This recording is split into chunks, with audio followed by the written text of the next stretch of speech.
Սիրելի երևանցիներ, սիրելի աջակցություններ, կրկին ողջունում ենք բոլորիդ։ Հայաստան դաշինքի անդամները այսօր այստեղ են ներկայացնելու մեր ծրագիրը, ներկայացնելու մեր տեսլականը, ներկայացնելու Հայաստանի եւ Երևանի վերաբերվող մեր նախագծերը։ Նշեմ նաև, որ հանդիպման ավարտին կարող եք ձեզ հուզող հարցերը հուղել այս բարձրախոսի միջոցով, որը տեղադրված է մեջտեղում։ Իսկ այժմ խոսքը փոխանցում եմ Հույդա Հայաստանի Գերագույն մարմնի ներկայացուցիչ, Ազգային ժողովի Հայաստան խմբակցության պատգամավոր Իշխան Սաղաթելյանին։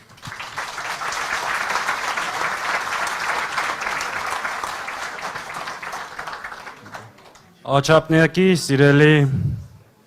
հայրենակիցներ, երևանցիներ, սիրելի բարեկամներ, անչափ շնորհակալ ենք ջերմ ընդունելության համար։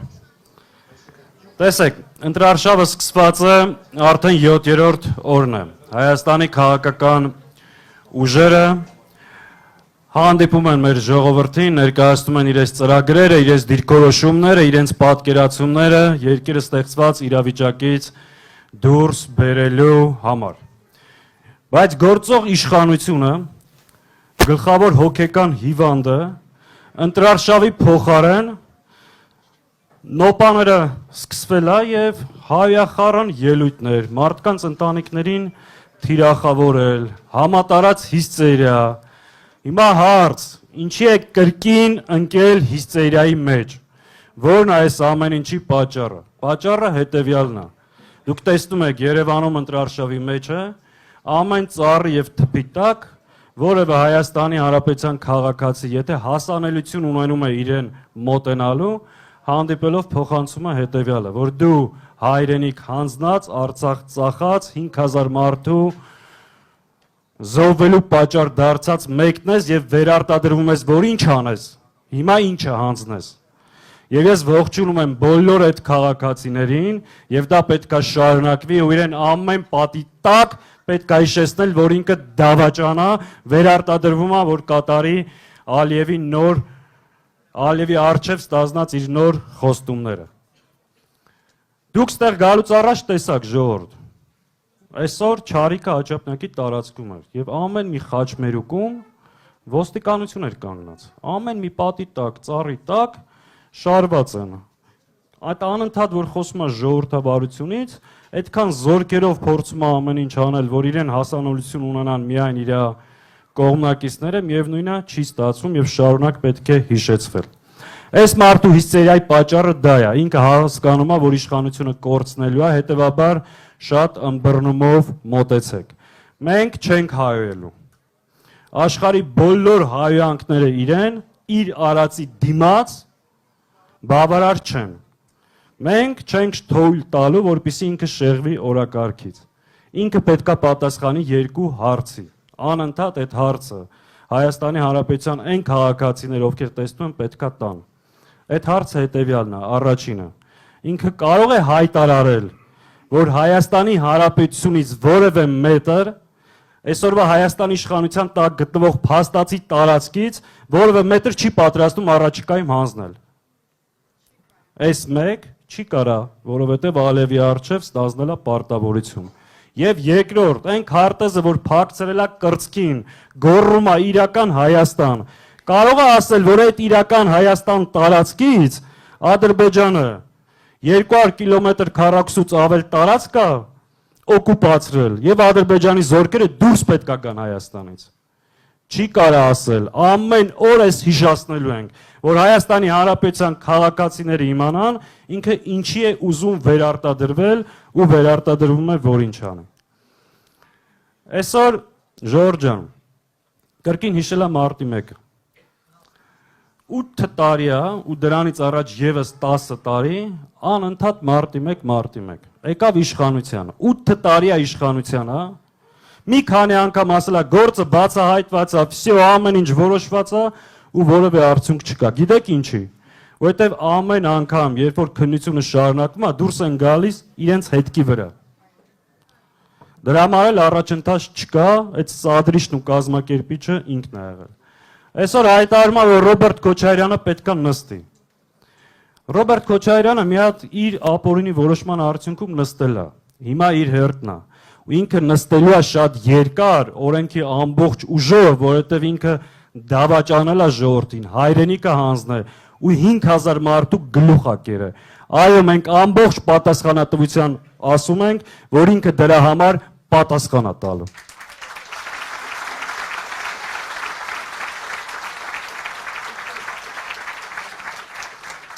Ժորժ ջան, այսօր նաև հայտարարել է, որ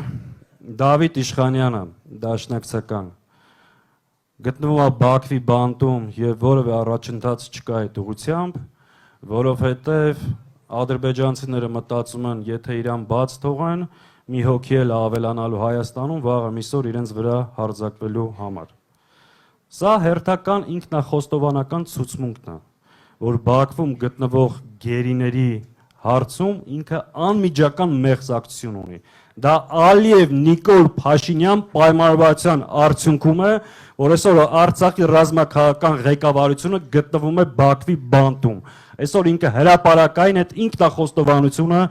արեց։ Հետևաբար պետք է այս էլ ամբողջությամբ հասկանանք այսօր մեր հայրենակիցները ինչի են Արցախի բանտում, նույնիսկ բանտից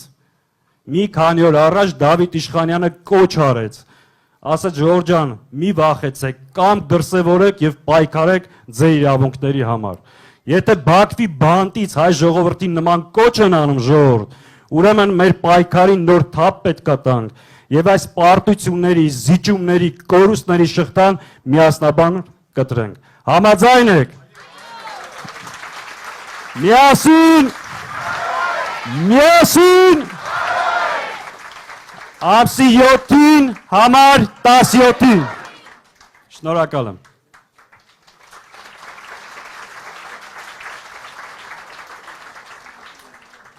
Սիրելի երևանցիներ, այժմ այստեղ եմ հրավիրում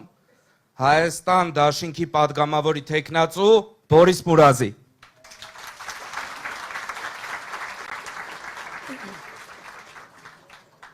Ողջույն, սիրելի հայրենակիցներ, նախորդ անգամ Մասիսում հանդիպեցինք, ես ընդհանրապես Նիկոլ Փաշինյանի բնորոշելու համար որոշել եմ օգտագործել միայն իր աջակիցների խոսքերը, իմ կողմից որևէ վիրավորանք, պիտակավորում չի լինի։ Անցյալ անգամ արձանագրեցինք, որ այդ մարդը հարիվ է։ Այդ հարիվ արձանագրումից հետո գտա մի տեսանյութ, որտեղ ասին նաև հայվան է ինքը։ Անկեղծ եմ ասում, որևէ չափազանցություն չկա։ Այսօր Երևան քաղաքում Նիկոլ Փաշինյանին հանդիպեց իր աջակիցը, ասում է, արա մի քիչ ուժեղ եղի էլի, արա։ Մի տեսակ գիտեք, Նիկոլ Փաշինյանից ուժեղ տղա ստանալը նույնն է, ինչ Վագն Ալեքսանդրանից տուրնիկ ստանանք։ Անհնար բան է, ժողովուրդ, համաձայն եք։ Այս ընտրական պայքարին կա ուժեղ տեխնացու, ուժեղ առաջնորդ, եւ այդ առաջնորդը նստած է այստեղ ու Ռոբերտ Քոչարյանն է։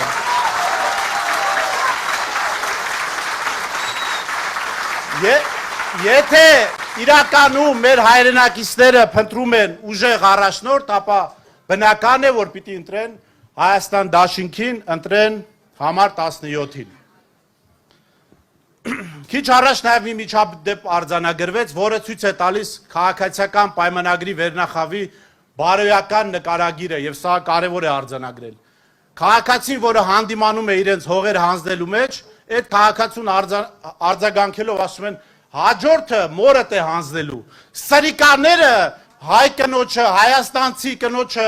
մեր հայրենակիցներին, մեր քույրերին ու մայրերին ասում են կհանձնենք թուրքերին։ Մենք ասում ենք գալու ենք իշխանության քաղաքացիական պայմանագրի ներկայացուցիչներ։ Մենք պաշտպանելու ենք նաև ձեր մայրերին, որովհետև մենք ձեր նման չենք, մենք մեր հայրենակիցներին պատրաստ չենք հանձնել թուրքերին, հարևաններին, չգիտեմ, ամերիկացիներին, եվրոպացիներին։ Սա անթույլատրելի վարքագիծ է, բայց սա նաև Նիկոլ Փաշինյանի վարքագիծն է, հա։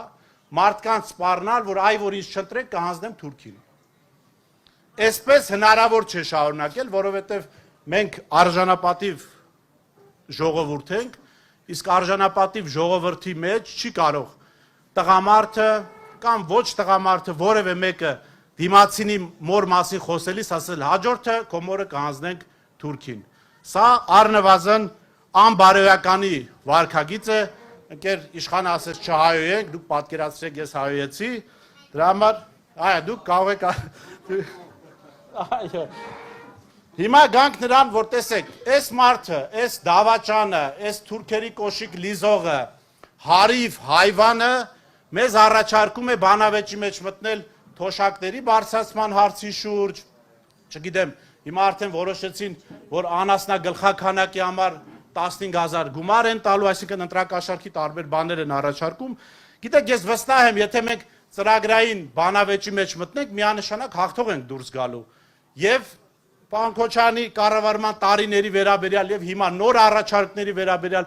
բայց ես կարծում եմ մեր հայրենիքը հանձնած, հազարավոր մեր հայրենակիցների սպանվելու պատճառ դարձած Դավաճան Նիկոլ Փաշինյանի հետ մենք թոշակի հարցով չի որ բանավեճ ու կռիվ ունենք։ Մեր կռիվը հանուն հայրենիքի եւ հանուն մեր ժողովրդի ապագայի է։ Եվ այս առումով ես կարծում եմ մենք Փաշինյանին շատ հարցեր չունենք տալու։ Բոլոր հարցերը իրենց պատասխաններն ունեն։ Այս մարդիկ, ինչպես այսօր Դավիթ Իշխանյանի մասին խոսելիս են ասել, իրենց ապագան պատկերացնում են Ադրբեջանին ծառայելով։ Այսինքն իրենք պատկերացնում են, որ մնալու են իշխանության եւ ծառայելու են Իլհամ Ալիևին կամ ինչպես Նիկոլ Փաշինյանն էր ասում, լիզելու են Ալիևի կոշիկները։ Սա մեզ համար անթույլատրելի է։ Նիկոլ Փաշինյան այո պետք է պատժվի, համաձայն եք ժողովուրդ։ Բայց ի տարբերություն իրենց իշխանության, ես վստահեցնում եմ Հայաստան Դաշինքի իշխանության գալու դեպքում մեր իշխանության մաս հանդիսացող ազգային անվտանգության ծառայության պետը չի զանգի քննչական կոմիտեի ղեկավարի եւ ասի ուզես չուզես Նիկոլ Փաշինյանին պիտի կալանք տաս։ Ապօրինություն չի լինելու, մենք օրինականության շրջանակում ենք պատժելու այս դավաճաններին։ Ճիշտ է, Փաշինյանը կենտրոնից մի քիչ շատ հեռու չի լինի, Նալբանդյան փողոցի վրա մի շենք կա, այդտեղ նկուղում կհայտնվի, բայց ես խոստանում եմ, ես կարծում եմ Դաշինքի անունից իրավունք ունեմ խոստանալու, որ դա լինելու է օրինականության շրջանակում։ Այո, չի կարող դավաճան Նիկոլ Փաշինյանը չպատժվել։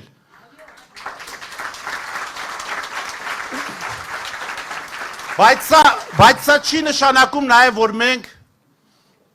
թշնամանք ունենք բոլոր են մեր հայրենակիցների դեմ, ովքեր հավատացել են Փաշինյանի ստերին։ Նրանք մեր հայրենակիցներն են եւ նաեւ այն սրիկանա մեր հայրենակիցը, որ այսօր մեր մեկ այլ հայրենակցի մոր ուզում էր հանձնել թուրքերին։ Մենք նրանց բոլորին պիտի պաշտպանենք, ովքեր օրենքով պատասխանատվության առաջ պիտի կանգնեն, կանգնելու են։ Մենք նաեւ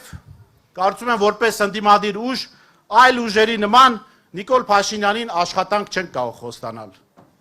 Նիկոլ Փաշինյանը ոչ ասֆալտ է կարողանալու փռել, ոչ էլ թմբուկ նվագել, իրեն ոչ մեկ էլ փող չի փոխանցելու, որովհետև գաղութում կարծում եմ թմբուկ նվագել հնարավոր չի։ Ով նստել է կարող է պատմի դրա մասին։ Հնարավոր է թե չէ։ Չգիտեմ։ Լևոն դու եղել ես։ Հնարավոր չի, չէ։ Դե կմտածենք դրա մասին։ Այսինքն ժողովուրդ ջան, գիտեք, մենք ասում ենք, խոսում, հաճախ նաև այսպես ուրախության պահեր ենք ունենում, բայց մենք մեծ տխրության մեջ ենք, մենք մեծ վիշտ ունենք, մեր հայրենիքին մեծ վիշտ է պատել, մեր հազարավոր հայրենակիցներ զոհվել են Նիկոլ Փաշինյանի հրահրած պատերազմում, պատերազմ, որ ինքն ու Ալիևը գործընկերաբար բերեցին մեր ժողովրդի գլխին, եւ դրա համար չի կարող ուղղակի պատիժ չլինել, չի կարող, ինչքան էլ մենք ինչ-որ լավ ծրագրերից խոսենք, առաջին հարցը հայ ժողովրդի ոտնահարված արժանապատվության վերականգնումն է, խաղաղության հաստատումն է, առանց Ալիևի մոտ գերության հանձնվելու։ Եվ վերջում տեսեք ինչ է անում Նիկոլ Փաշինյանը եւ քաղաքացիական պայմանագիր։ Իրենք Ալիևի մոտ գերության մեջ են, փորձում են նաեւ այդ գերության հանձնել հայ ժողովրդին, ինչը անթույլատրելի է։ Իսկ այդ ամենին հասնելու համար մի ճանապարհ կա։ Էլի Փաշինյանի աջակիցների բառապաշարն եմ օգտագործելու։ Հարիվ, հայվան ու թույլ Նիկոլ Փաշինյանի փոխարեն ընտրել ուժեղ, արժանապատիվ եւ հաջողություններ արձանագրած Ռոբերտ Քոչարյանին։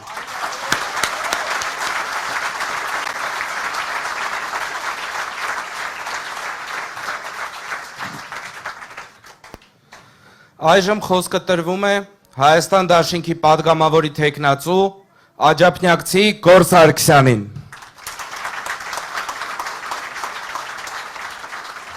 Ողջունում եմ ձեզ, իմ հարազատ աջափնյակի, հարազատ ժողովուրդ, իմ ընկերներ։ Ես ասեմ, որ Բերտում թմբուկ նվագել լինում է, որպես Նիկոլ Փաշինյանի հրամանով քաղաքբանտարկյալ եղած մարդ, եւ ցանկանում եմ Նիկոլ Փաշինյանին երկար տարիների առողջություն, որ երկար տարիներ նստի բանտում եւ տեսնի, թե ինչպես է Հայաստանը ուժեղանում։ Իմ համար ամենամեծ պատիժը Նիկոլ Փաշինյանին դա է։ Սիրելի աջափնյակցիներ, ես Գորն եմ, ապրում եմ 16 կվարտալում։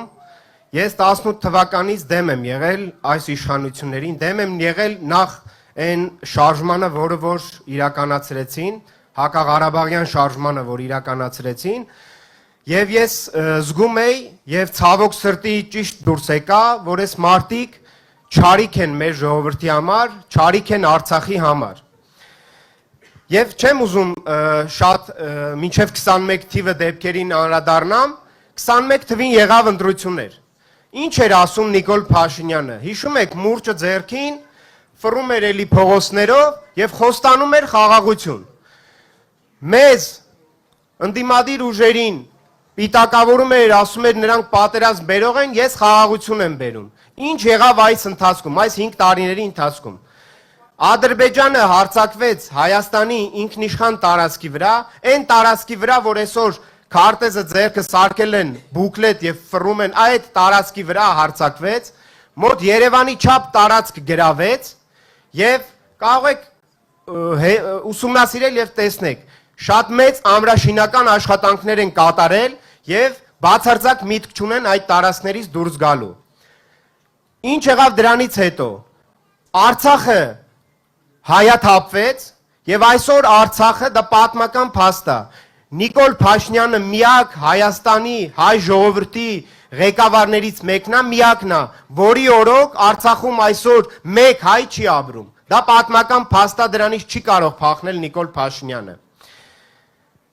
Ինչ հետո տեղի ունեցավ։ Կիրանցում դելիմիտացիայի եւ դեմարկացիայի անվան տակ տարածքներ հանձնեց Ադրբեջանին։ Սիրելի ժողովուրդ, այդպիսի դելիմիտացիա եւ դեմարկացիա աշխարհում երբեք չի եղել։ Երբեք այդպիսի օրինակ չի եղել, որ թշնամի պետությունը, հակառակորդ պետությունը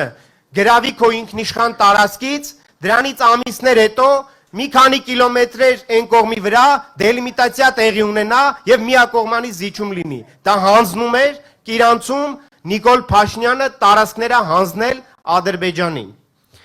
Եվ հիմա եկել Նիկոլ Փաշինյանը մեր հետ կրկին եկել խաղաղություն է խոսք տալիս։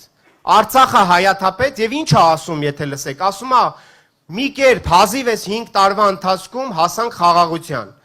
Գիտեք, մի հատ անեկդոտ կա, ասում է սատանան գնում է հարսանիք, հաջորդ օրը ասում է մինչև հարամարեցի էստեղս հասավ։ Հիմա Նիկոլ Փաշինյանը էս 5 տարվա ընթացքում ինչ է ասում է մինչև Արցախը հանձնեցի էստեղս հասավ։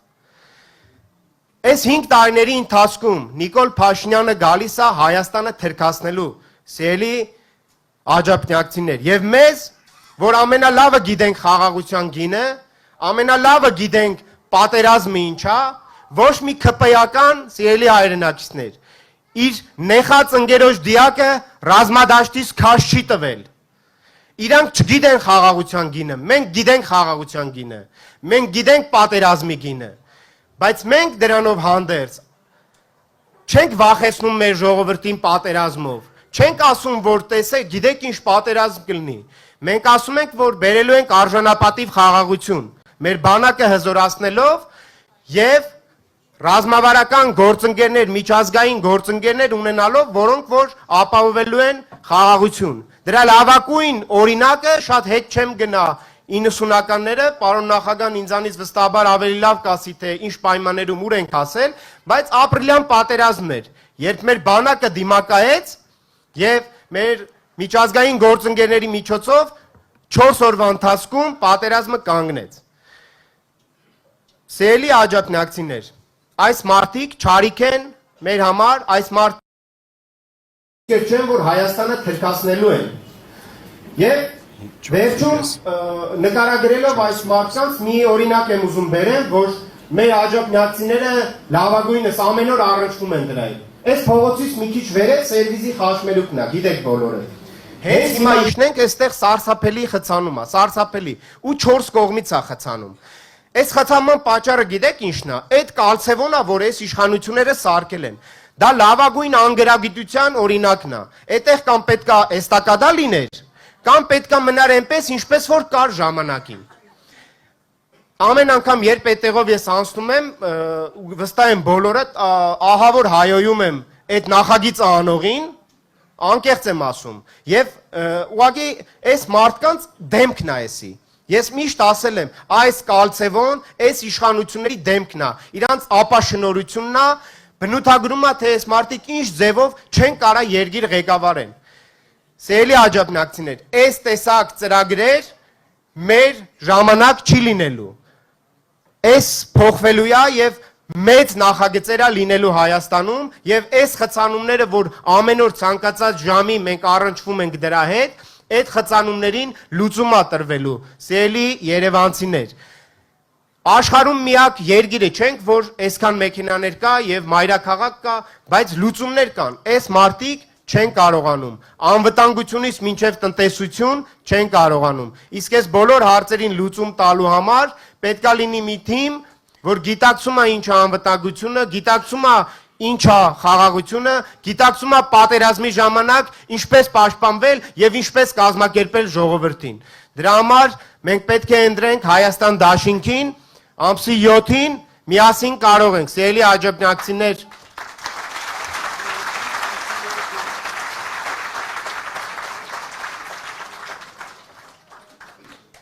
Այժմ խոսքը տրվում է Ազգային ժողովի Հայաստան խմբակցության պատգամավոր Աննա Գրիգորյանին։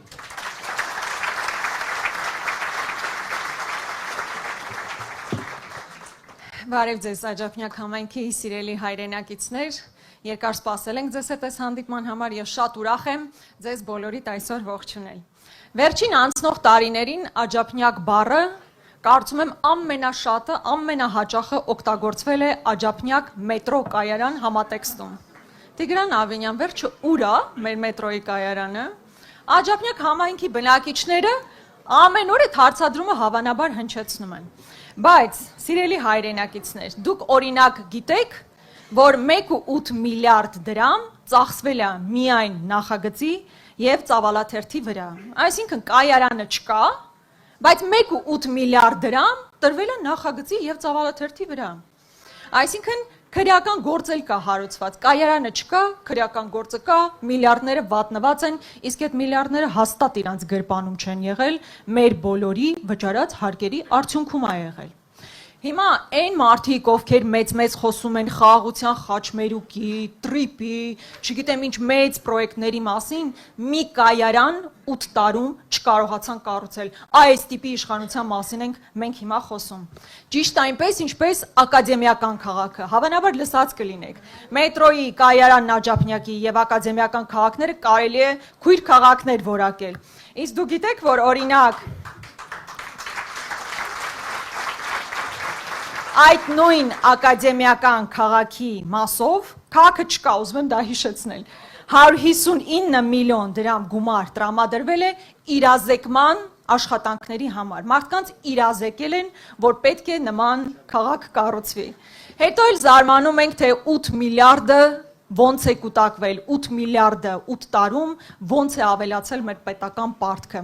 Ոչ մի նոր բան չի կառուցվել, բայց պարգևավճար լինի, ակադեմիական քաղաքի իրազեկման աշխատանք լինի, մետրոյի կայարանի նախագծի ծավալաթերթի աշխատանքներ լինեն, այդպես գումարները, մեր բոլորի գումարները այդ տրամաբանությամբ էլ ուղղակի վատնվում են։ Բայց ամբողջ ողբերգությունն այն է, որ մենք եւ մեր երեխաները դեռևս պետքա փակվենք այդ գումարը, իրանք չեն փակվելու, մենք ու մեր երեխեքը դեռ պետքա փակենք։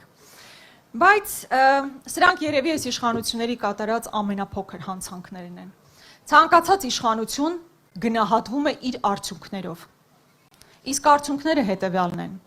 Մինչև այս մարդկանց իշխանության գալը Արցախը կար, Արցախը հիմա չկա։ Մինչև այս մարդկանց իշխանության գալը որևէ մեկը հայոց ցեղասպանության հարցը հարցականի տակ չէր դնում, նարատիվներ առաջ չէր տանում, թե բա մի հատ հասկանանք ոնց է տեղի ունեցել ցեղասպանությունը։ Մի հատ հասկանանք ովքեր են այն մարդիկ, ովքեր ցեղասպանության են ենթարկվել, որը փաստացի ուրացում է նշանակում մեր պատմության, ցեղասպանության իրողության։ Մինչև այս մարդկանց գալը Արարատը մեզ համար հպարտության աղբյուր էր եւ հիմա շարունակում է լինել հպարտության աղբյուր։ Այլ բան, որ իրենք հարցականի տակ են դնում, Արագածի հետ են հակադրության մեջ դնում։ Եվ մինչև այս մարդկանց գալը հա մոտ 30 տարի 8 միլիարդ էր պետական պարտքը, իսկ հիմա արդեն 15 միլիարդի մոտ է մեր պետական պարտքը։ Եվ հետեւաբար հունիսի 7-ը ճիշտ այն օրն է, որ մեզանից յուրաքանչյուրը պետքա գնահատական տա այդ արդյունքների, այն ամբողջ ողբերգությանը, որ տեղի է ունեցել մեզ հետ։ Այս օրերին այն ծավալի ագրեսիան, որ իրականացվում է իշխանության կողմից, հասկանալի է, որովհետև ուրիշ բան չունեն առաջարկելու։ Բայց ես ուզում եմ, որ մեր քաղաքացիները համբերատարությամբ լցվեն առաջիկա օրերին, որովհետև հիստերիաները միայն գնալով ավելանալու են, եւ ուղղակի գնան եւ իրենց վճռական արձագանքը տան այս իշխանությունների այս տարիների վարած քաղաքականության ու ողբերգություններին, որ իրենք բերել են մեզ բոլորիս։ Այստեղ մի տեսակ այսօր քննարկում այնպես գնաց, որ այս իշխանությունները պատասխանատվության են ենթարկվելու եւ բնականաբար չի կարող հայրենիքի հանձնումը անպատասխան մնալ եւ կարծես թե նարատիվներ գեներացվեցին, թե ինչ պայմաններում պետք է լինի Նիկոլ Փաշինյանը թմբուկը խփի, չխփի, հա, բայց հենց այդ պահը նստած ես փորձեցի վիզուալիզացնել ինչ պայմաններում պետք է Նիկոլ Փաշինյանը իր անազատությունը վայելի եւ ես օրինակ առաջարկեի հետեւյալ ձև լիներ։ Մի պատի վրա Արարատի նկարը լինի, մյուս պատի վրա մինչև իր իշխանության գալը Հայաստանն Արցախով միասնական քարտեզը լինի, մի պատի վրա իրենց կյանքը տված մեր հայրենակիցների ամբողջական ցանկը հերթով գրված լինի եւ ամբողջությամբ ինքը կգիտակցի այն ամբողջ ողբերգությունների ծավալը, որ ինքը բերել է հայ ժողովրդին։ Սա ուղղակի այսպես պատկերացում է։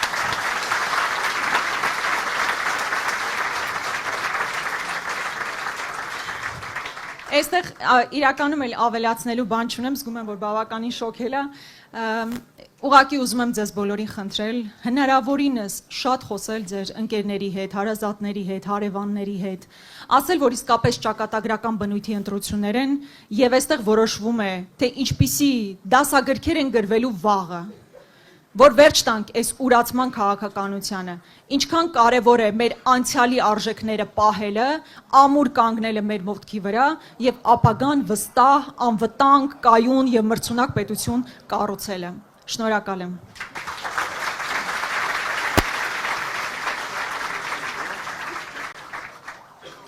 Սիրելի աջափնյակցիներ, իսկ այժմ խոսքը փոխանցում եմ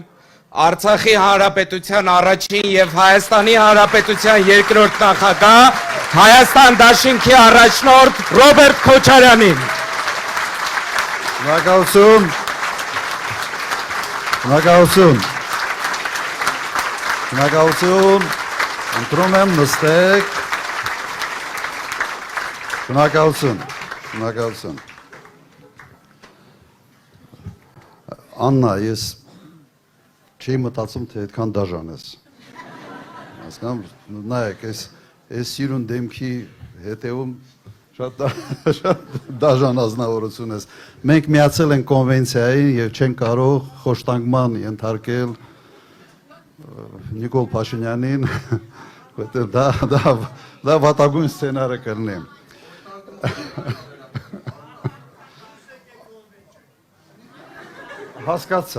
Հասկացա, չէ, հիմա դա էլ է վերաբերում, դա էլ ուրիշ կարգի խոշտանգումա, ուրիշ կարգի հոդվածը։ Սիրելի ժողովուրդ, միջ այս հանդիպում մտածում էի, միգուցե սխալ ոչ ենք բռնել, մենք փորձում ենք ինչ-որ բովանդակություն բացել, ինչ-որ բան բացատրել, մտածեցի միգուցե ավելի ճիշտ է իստերիկանների մեջ մտնել, գորգորալ, հայհոյել, չգիտեմ, դուք արդեն պետք է խորհուրդ տաք, թե մեր ճիշտ, այսպես դիրքավորումը ինչպիսին է պետք է լինի։ Չարժը չենք կարա, չէ։ Չենք կարա։ Լավ, ուրեմն փորձեմ այդ դեպքում մի քիչ նաև բովանդակային հարցերից այսօր խոսալ։ Վերջերս մտածում եմ հետևյալի մասին, որ մենք որպես ժողովուրդ իսկապես ընդունակ ենք, թե ոչ մեր կոլեկտիվ հիշողությանը տեր կաղնել եւ մեր այդ կոլեկտիվ հիշողությունից դասեր քաղել։ Ինձ թվում է, թե պետք է կարողանանք, որովհետև ամեն մի անձ, ամեն մի մարդ առաջի հերթին սովորում է իր փորձից եւ կյանքը այնպեսինն է, որ sense աննկատ բաներ անցնում են, մոռանում ես, բայց այն ամենը, ինչ փոխեց քո կյանքի ինչ որ ճանապարհը, մեծ ուրախություն քեզ հաղորդեց, կամ հակառակը տխրություն, միշտ հիշվում է, մարդը հիշում է։ Հիմա հարցը առաջանում է, իսկ ազգը, ժողովուրդը հիշում է, թե ոչ։ Մենք հիշում ենք արդյոք, թե ինչ կատարվեց ընդամենը մի քանի տարի առաջ, 21 թվականի, 20 թվականի պատերազմից հետո։ Արդյոք մենք հիշում ենք, որ կորցրել ենք Արցախը, որ տվել ենք 5000-ից ավել զոհ, 12000 վիրավոր։ Հիշում ենք, թե չենք հիշում։ Ինձ թվում է, թե հիշում ենք։ Հիշում ենք, չէ՞։ Օրինակ ես վստահ եմ, որ 21 թվականի հունիսին հաստատ հիշում ենք, որովհետև ընդամենը 6 ամիս էր անցել, 6-7 ամիս այդ ամենից հետո։ Բայց այնուամենայնիվ հիշելով մարդիկ գնացին եւ քվեարկեցին Նիկոլ Փաշինյանի համար։ Եվ ոգևորեցին իրեն, ոգևորեցին Արցախը հանձնելու համար,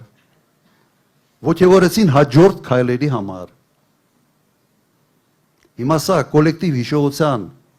դրսևորում է, թե ինչ է։ Ես անկեղծ ասեմ, մինչ այսօր ես դրա բացատրությունը չունեմ։ Ըստ էության ընտրողը հնարավորություն է տվել Փաշինյանին մեր գլխին բերել նոր ողբերգություն։ Փաստորեն քվեարկելով ասել է ապրես,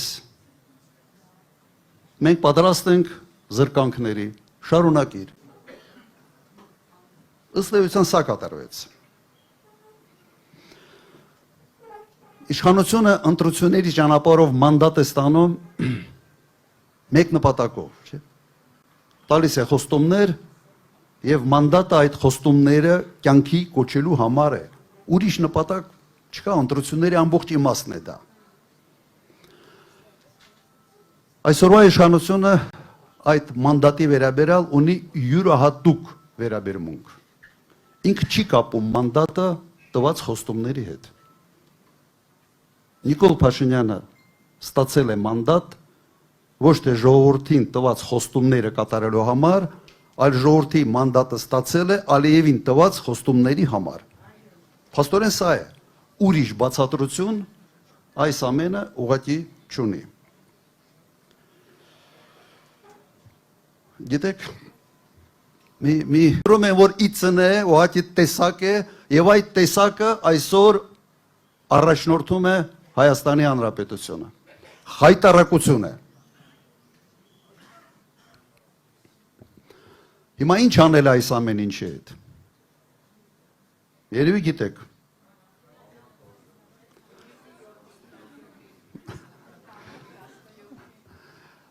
Նայեք,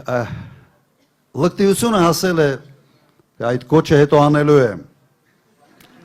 Լկտիությունը հասել է նրան, որ այսօր հարվածում է մեր ինքնությանը։ Ես չեմ հիշում Հայաստանի պատմության մեջ, որ որևէ մեկը համարձակվի խոսել ինքնության դեմ, խոսել եկեղեցու դեմ։ Ըստ էության ինչ է ինքնությունը։ Սա ինչ որ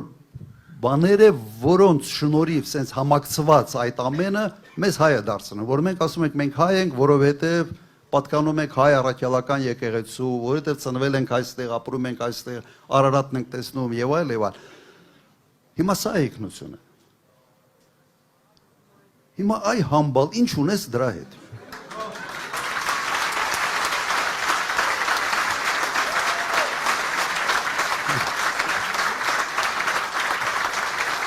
Ինչն է քեզ ստիպում։ ամենայն լրջությամբ ինչն է քեզ ստիպում ուղղակի խիես ցավացնում քո քայլերով ամբողջ մի ժողովուրդ։ Ինչ ես ուզում ապացուցել։ Ում համար։ Ես փորձում եմ այդ տրամաբանական շղթան կառուցել, ասում եմ լավ, եթե մարդ գլուխ ունի, ենթադրում է գլխի մեջ ուղիղ կա, ենթադրում է այդ ուղը ինչ որ բիոքիմիայի, ինչ որ շնորհիվ աշխատում, ինչ որ մտածում է բան անում։ Իմ տպավորությունը, որ այստեղ ինչ որ պուլտ կա որևէ միտեղ եւ չիպ կա այդ գլխում եւ այդ պուլտը ասենց կառավարվում է այդ գլուխը ինչ որ մի չիպով որևէ տեղից։ Հաստատ Հայաստանից չի։ Հիմա ռոբոտներ են չէ սարքում մարդու նման։ Հիմա այս մարդը իմ տպավորությունը ոնց որ Ալիևի տուզիկը դառած է։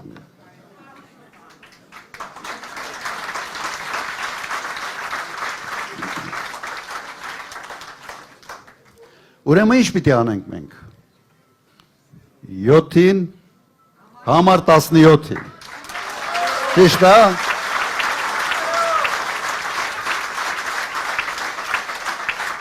Կամ այդ գլուխը պիտի պուլտից անջատենք։ Կամ չէ, ուզում եմ ասել մարմնից մի ուրիշ բան անջատել, բայց լավ չեմ ասելու, վաղ ասելու են կոչեր անում։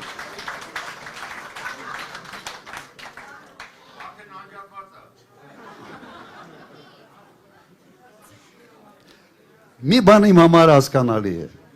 Չպետք է Հայաստանում լինի որևէ ղեկավար, որի գլխի ուղիղի պուլտը ուրիշ տեղ է։ Համամիտ եք։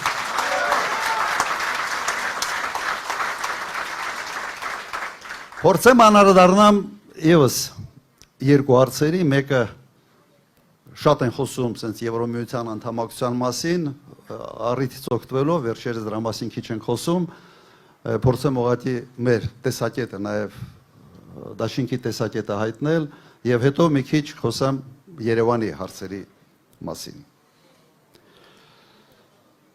Ես չգիտեմ որևէ մեկը հավատում է, որ Եվրոմիությունը գալով է Հարավային Կովկաս։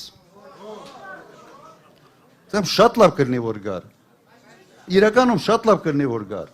բայց չի գալու։ Աշխարհագրությունն է այդպիսին է։ Աշխարհագրությունը դաժան երևույթ է, չես կարող փոխել։ Հիմա այդ քարտեզի վրա ինչ ուզում ես արա, ոնց ուզում ես պտտիր, գլոբուսը, չի փոխվում։ Տեսանելի ապագայում դա հնարավոր չի։ Հնարավոր է թե Թուրքիան դառնա, Վրաստանը դառնա, դրանից հետո մի 20 տարի, 25 տարի հերթում կաղնես, եթե մինչ այդ Եվրոմիությունը այս տեսակով դեռ պահպանվի։ Սա է իրականությունը։ Սա մի սուտ է, որը սենց լավ բանի մեջ, սենց փաթեթավորված այդ հեքիաթը փորձում են ծախել մեր ժողովրդին։ Մի խաբվեք, ժողովուրդ ջան։ Բանկա չէ, ասում են աղվեսի խորամանկությունը ավելի շատ գալիս է հավի անխելքությունից։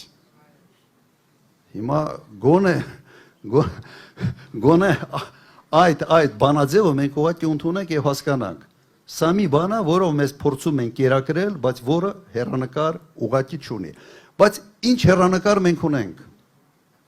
Երևի ով գնացել է Եվրոպա դուր է գալիս։ Բարեկեցիկ, լավ, սիրուն։ Մենք ինչ ենք ասում։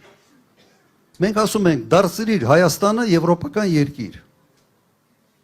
Ով է քեզ խանգարում։ Չէ, իսկապես ով է խանգարում։ Եթե խոսքը բարեկեցության մասին է, ազատությունների մասին է, եթե խոսքը տնտեսական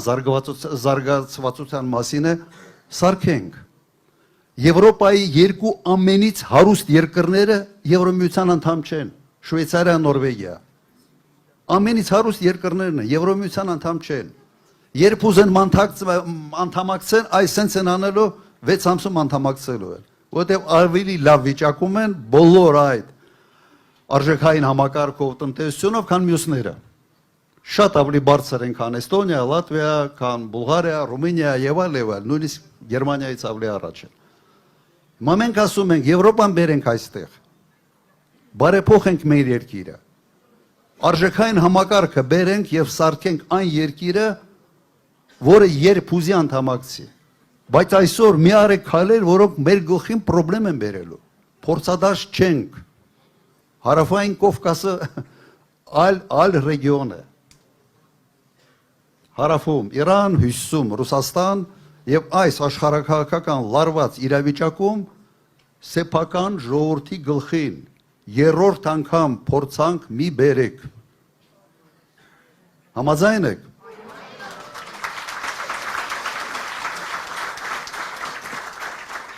Իդեպ, երբ ասում ենք Եվրոպա, ճապոնացի, Հարավային Կորեա, Սինգապուր, ոչ թե ոչինչ բանով չեն զիջում, արդեն մի բանով էլ անցել են։ Եվ տեխնոլոգիապես, ամեն ինչով, եւ բարեկեցությամբ։ Ուրեմն այս թեման եւս պարզ է եւ հասկանալի։ Մի քիչ Երևանի մասին։ Մենք տեսնում ենք Երևանի անվերահսկելի աճը։ Եվ այդ աճը ենթադրում է, որ իշխանությունը պետք է ավելի համակարգված աշխատեր, որ այդ աճը չդառնա չարիք Երևանի համար։ Այսօր շրջաններից շատ եւ շատ մարդիկ գալիս են Երևան մեկ պատճառով, այնտեղ գործ չկա, պիտի գան ստեղ։ Ոնց որ արեստական այնպես անեն, որ սահմանները դատարկվեն։ Եվ սա դառնում է չարիք մեկ պատճառով, որտեղ քո այն ինչ արվում է, այս շինարարություն եւ այլ, ամեն ինչ լավ է, թող լինի, բայց դրա հետ զուգահեռ սինխրոնիզացված դու պետք է կառուցես ճանապարհներ, կամուրջներ, թունելներ, մետրոներ։ Հակառակ դեպքում Երևանը ապրելու համար դառնալու է մի քանի տարի անց այս տեմպերով անտանելի երկիր։ Հիմա ոնց է, հիմա հարուստները ուզում են կենտրոնում ապրել, չէ՞։ 5 տարի հետո հարուստները ամեն ինչ անելու է, որ կենտրոնում չապրեն։ Եվ այս ճակատագիրը շատ եւ շատ քաղաքներ ունեցել են դրսում։ Անպայման մենք սեփական փորձի վրա պիտի սովորենք, այդ գրաբլին մենք պիտի կողենք, մի հատ մեր ճակատի մի հատ լավ խփի, որ հասկանանք, թե ինչ ենք անում, եւ սրանք ընդունակ չեն դա անել։ Արդեն ստեղծվեց 8 միլիարդ հավաքել եւ 1 մետրոյի կայան չսարքել, ուղղակի խայտարակություն է։ 1 տրանսպորտային հանգույց Երևանում չսարքել, իսկապես խայտարակություն է։ Սա պետք է ասենք շատ ուզես ոչինչ չանել, որ դա կատարվի։ Բայց ինչն են անում լավ։ Տուգանելը շատ լավ են անում։ Իսկապես փայլուն է։ Հարկերը բարձրացնելը, ձեր գույքահարկերը մնաց նույնը, թե բարձրացավ։ Բարձրացավ, չէ՞։ Ապրեք։ Ես կառաջարկեի, որ այդ գույքահարկի անունը փոխեն։ Ասեն հարկ պարգևավճարների համար։ Ուրիշ անվանում ոչինչ չի կա։ Հարկ պարգևավճարների համար։ Որտե միայն բացատրությունը դա է։ Ինչ է կնգել այդ ժողովրդի հետևից։ Ինձ հիշեցնում եմ Պոնչիկ Պերաշկիի մասին, բայց լավ են ուտում, չէ՞։ Իսկապես լավ են ուտում։ Կարծում եմ նման ձևով նաև բյուջեն են ուտում, նման ձևով ձեզանից հավաքած հարկերն են ուտում։ Ես ձեզ խոստանում եմ, սա մի սերիալ է լինելու, որ կարող եք իսկապես պոպկորնով նստել նայել, թե այդ 8 միլիարդը ուրա գնացել։ 8 միլիարդ դոլար բերել երկիր եւ այդ 8 միլիարդով ոչինչ չկառուցել, այնպիսի բան չկառուցել, որ ուղղակի երևա, սա յուրահատուկ ընդունակություն, տաղանդ պետք է ունենաս։ Մենք էլ էինք կառուցում, շատ էինք կառուցում։ Ոչ մի բան պարտքով, գրեթե ոչ մի բան պարտքով չեն կառուցել։ Գրեթե ոչ մի բան։ Աղետի գոտի ենք վերականգնել առանց պարտքերի մեջ մտնելու։ Հիմա սա է մեր մոդելը։ Պարտքով, գիտեք բան է, մարդիկ կան, չէ, որ ասենց բանկեր են գնում, սպառողական վարկեր են վերցնում, ավելի շատ ծախսում են, պիրամիդա բուրգակառուցում, հետո գրավադրած տունն է կորցնում։ Հիմա մենք այս վիճակում ենք։ Եվ հետո ասելով են ժողովուրդ ջան, բա էսա ինչ անենք, միայն փրկությունը Արևմտյան Ադրբեջանն է։ Սա է լինելու։ Եթե իշխանությունը խնդիրներ է ստեղծում, փոխանակ խնդիրներ լուծելու, այդ իշխանությունը գլխացավանք է եւ օր առաջ պետք է իրենցից ազատվել։ Եվ դրա համար ինչ պիտի անենք։ Միասնական պայքար։ Բոլորին համոզեք, ձեր հարևաններին, բարեկամներին, ուրեմն հունիսի 7-ին, համար 17-ին, պատրաստ ենք, շնորհակալություն, այն թերությունները, որոնց մասին ասացի, բոլորը վերացնելու ենք, գույքը հարկ եւ այլ ամբողջը վերանայվելու է, վստահ եղեք, բայց որոշումը ձերն է։ Շնորհակալություն, հիմա մենք ձեր տրամադրության տակ ենք, կարող ենք առանց sense լիմիտավորման, ինչ հարցեր ուզում եք տվեք։ Հիմա ես նստեմ դու արես, թե մենք մեր ձեռը վերցնենք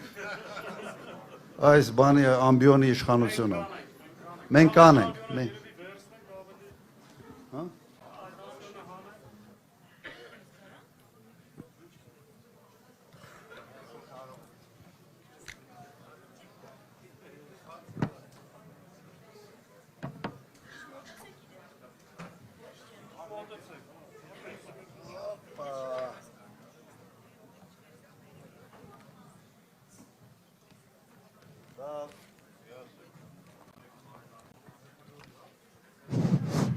Հիմա եթե հարցեր ունենք, մենք պատրաստ ենք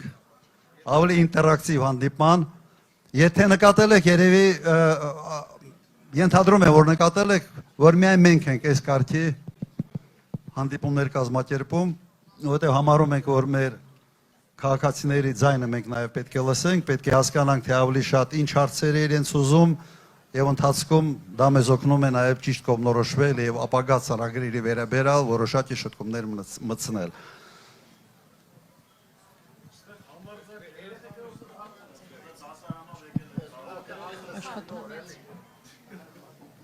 Լավ, ընթացքում կորոշենք։ Լավ, խնդրեմ։ Նախ ողջունում եմ պարոն նախագահ, այս հնարավորության համար։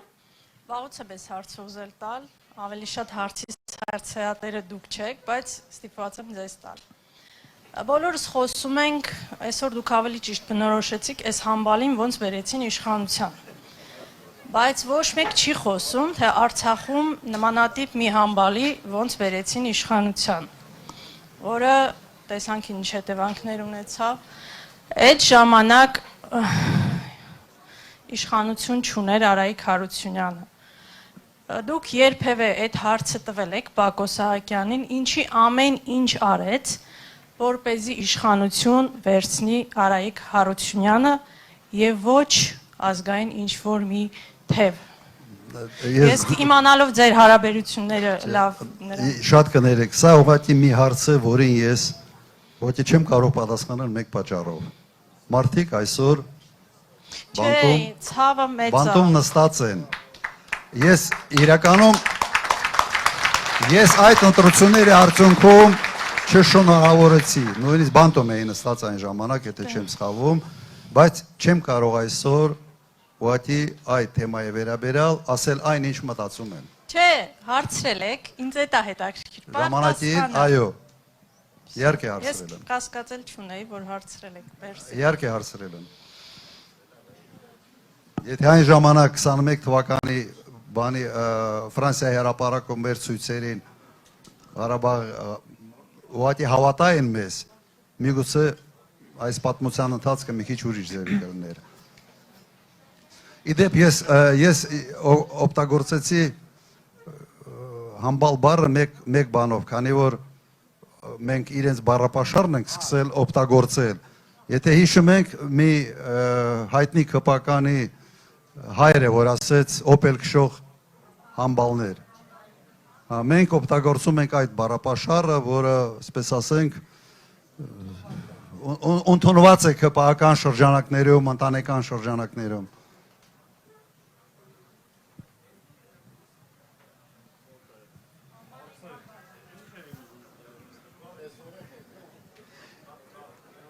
Իդեպ նաև ավելացնեմ, երևի իսկի սա էլ չէին քանի, եթե այսօր ինքը ասենց չափը չանցներ էլ իր հայտարարություններով։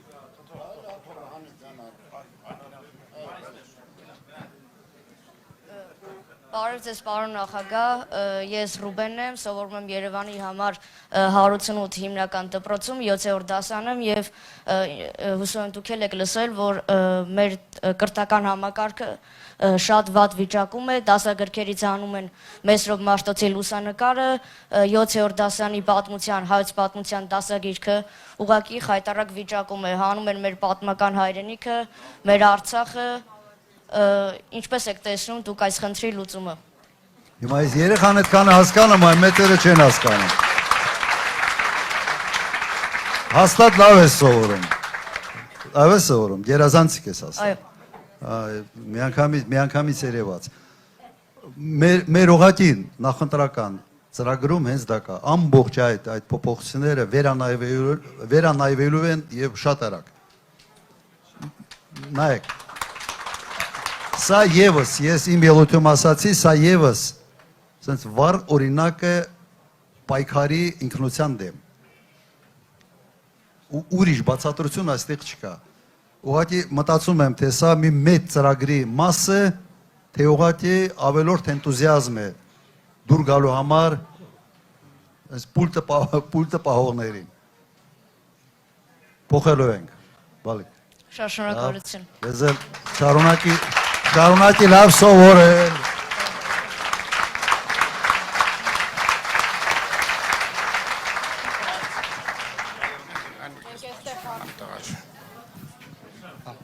Բարև ձեզ, պարոն նախագահ, անունս Կարեն է։ Ես իմ շրջապատում ճանաչվում եմ որպես հայտնի քոչարյանական, անգամ պիցայակեր, որը չեմ էլ սիրում պիցա։ Ես հիմա այս ընթացքում, որ մարդկանց հետ շփվում եմ, փորձում եմ շատերին համոզել, որ ամսի 7-ին իրենց քվեն տան։ Ինչ խնդիր կա։ Ձեզ ինձ փորձում են տարբեր հարցեր, տարբեր իրավիճակներ հիշեցնել, շատ են ասում, որ ձեր օրոք իբրև թե ինչքանով է այդպես եղել խոսքի ազատությունը, սահմանափակված է եղել։ Ես ուզում եմ այսօր մի բան ձեզ անճշտել։ Նաև տեսնում ենք, թե ինչպես են վարվում իշխանությունները, անգամ իրանց ընդդիմախոսների նկատմամբ երկու առաջ մի տղայի ձերբակալեցին, այսօր արդեն կալանքի տարան, զուտ ընդդիմախոսության համար։ Ես ուզում եմ իմանալ, եթե դուք գաք իշխանության, ինչպես է լինելու մամուլը եւ ինչպես է լինելու ընդդիմախոսների նկատմամբ վերաբերմունքը։ Որտեւ շատ են ինձ ասում, այ քոչան, իհարկե չափազանցությունների երթե սահման չկա, ես ձեզանից ուզում եմ իմանալ ինչպես է լինելու մամուլը եւ Լավ, հասկացա։ Նայեք, 10 տարվա ընթացքում եղել է իմ հիշողությամբ մեկ լրագրողի սպանություն, այդ լրագրողը մեր թիմի անդամ էր։ Տիգրան Նագդալյանը։ Եվ այդ սպանության հեղինակը եղել է հենց այսօրվա ընդդիմադիր գործի եղբայրը եւ ինչքան ես գիտեմ, նաեւ դա ընտանիքի որոշում էր։ Իմ հիշելով նաեւ դատապարտվել է եւս մեկ լրագրող, որը դատապարտվել է ոչ թե իր պրոֆեսիոնալ գործունեության համար, այլ մեկ բանի համար։ Բանակից խուսափեց, հարևանի երկու երեխային գրեց իր անունով,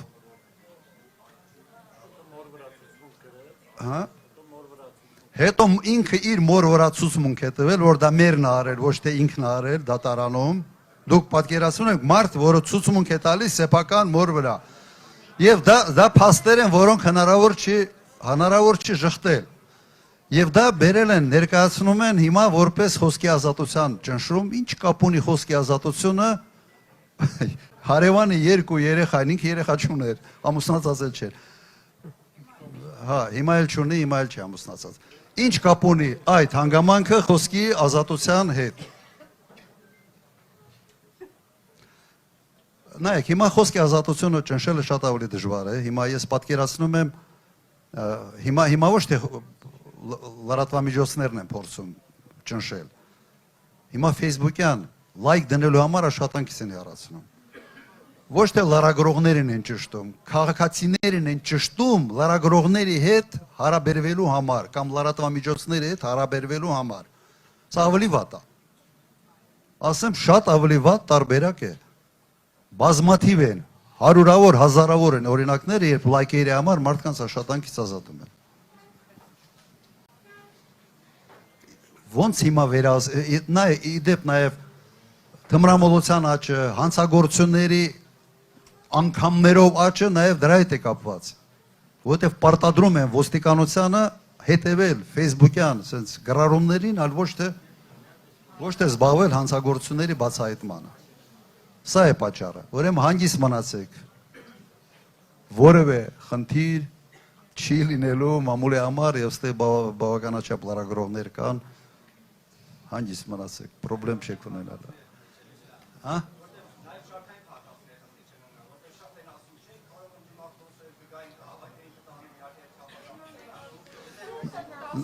Նայեք, 10 տարվա ընթացքում մեկ ցույց է ծրվել 2004 թվականի խորհրդարանի մոտ։ Մեկ ցույց, տևել է 15 րոպե, մի մարդ հիվանդանոց չի դիմել։ Մի մարդ։ Հետո եղավ 2008 թվականը ես արդեն գնալուց մարտի 1-ի այդ դեպքերը։ Մարտի 1-ի դեպքերը, որտեղ սադրողը եւ հիմնական պատասխանատու եւ մեղավորը հենց Նիկոլ Փաշինյանն է։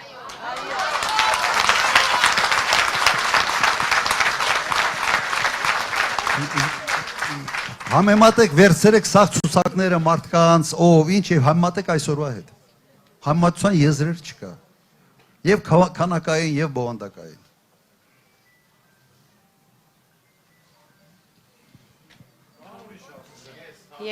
Ես հարց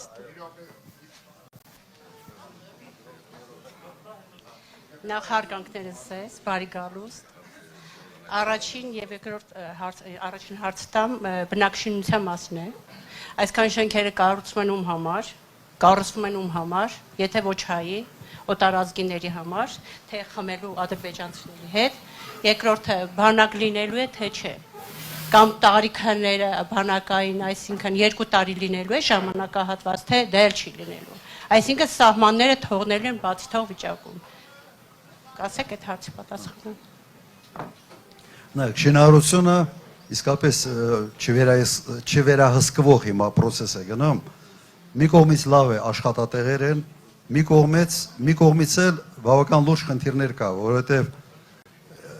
շինարարությունը ենթադրում է հետևյալը, որ սինխրոնիզացիոն պետք է լինի ենթակառուցվածքների շինարարության հետ։ Ես մի բարձ օրինակ բերեմ, եթե մինտեղ օրինակ թաղամաս կա 5 շենք է։ Եթե կողքին կառուցում ես եւս 10 շենք, դու պիտի միջև այդ շենքերի կառուցումը սկսելը պետք է լուծես կոյուղու հարցը, որը հաշվարկված է 5 շենքի համար, պետք է լուծես էլեկտրամատակարարման հարցը, որը եւս հաշվարկված չի, պետք է ջրահեռացման, ջրամատակարարման, դա չեն անում, ուղղակի չկա։ Եվ նաև դա է պատճառը, որ ասում են ջուրը չի երիքում, էս չի երիքում, են չի երիքում, հոսանքի խնդիր կա, սա քաղաքապետարանի ոչ թե թերացումն է, այլ անգրագիտությունն է։ Կամ հետևյալն է, ուղղակի թույլտվությունների համար հայտնի է, թե ինչ կարգի կաշառքներ են վերցնում, եւ սա ուղղակի աչքերը փակում է այս հարցերի վերաբերյալ պրոֆեսիոնալ մոտեցում ցույց տալու համար։ Սա է վիճակը։ Բանակը դարձել է 1.5 տարի։ Ես կարծում եմ, որ նաև 1.5 տարով այո հնարավոր է երկրի անվտանգությունը ապահովել։ Իսկապես հնարավոր է, եթե դու մեծացնում ես պայմանագրային մասը։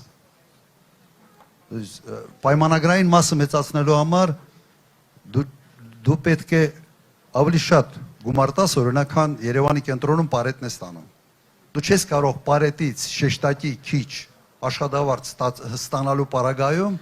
պայմանագրայինով ուղղակի համալրես բանակը, չի ստացվելու։ Մարդ խիպ պիտի գնա, պոստում մնա։ Պրոբլեմը սա է, եւ սրա համար են հիմա ինչ որ բան են անում, չէ, տանում են 2 ամսով, 3 ամսով, փորձում են ինչ որ Ինչ։ Հա, հիմա 25 օր ադարը սկսել են ամիսներ ա եղել։ Հիմա նայեք ինչ է կատարվել ընդհանրապես բանակի հարցում։ Այդ ռուս-ուկրաինական պատերազմը ցույց տվեց մեկ բան։ Հիմա քանակով չեն կռվում արդեն։ Քանակով չեն կռվում։ Բանակի բնույթը, ռազմական գործողությունների բնույթը էապես փոխվել է։ Էապես առաջի գծում ընդհանրապես համարյա մարդ չեն պահում։ Ավելի շատ sense նայելու համար, ինչ որ բան նկատելու, չնկատելու համար։ Հիմա սա փոքր երկրի համար, փոքր բնակչությամբ լավ լուր է, թե վատ լուր է։ Լավ լուր է։ Ուրեմն ասիմետրիկ հնարավորություններ կա